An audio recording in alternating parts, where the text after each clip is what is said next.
Hi, I'm John from Origin Effects and I'm here with the MAGMA57.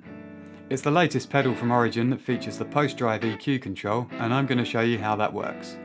As with all of Origin Effects amp-in-a-box style pedals, the MAGMA57 recreates an entire valve amp signal path using all-analogue circuitry. The tricky thing with amp-in-a-box style pedals is making them sound right when plugged into any amp, most importantly, the amp you're plugged into.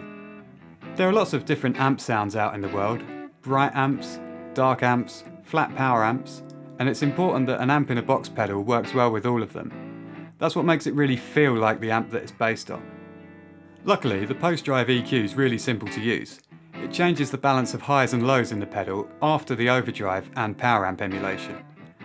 That means it can tailor the frequency response of the pedal to suit the character of the amp you're plugged into.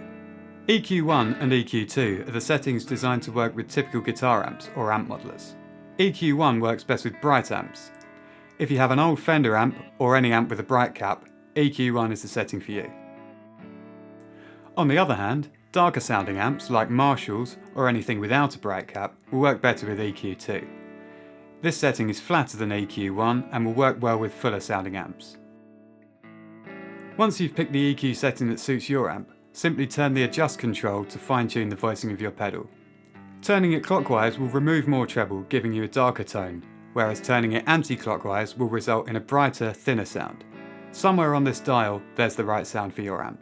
Finally, if you're plugging into a flat power amp, cabinet simulator or recording interface, select the power amp setting. This almost completely removes the post-drive EQ, leaving just a subtle bass boost to contribute to the amp-like feel. This setting would be too bright in front of a normal guitar amplifier, but in front of a flat power amp it sounds huge. Hopefully this video has helped you get a better idea of how to dial in your Origin Effects pedal's post-drive EQ control. Thanks very much for watching.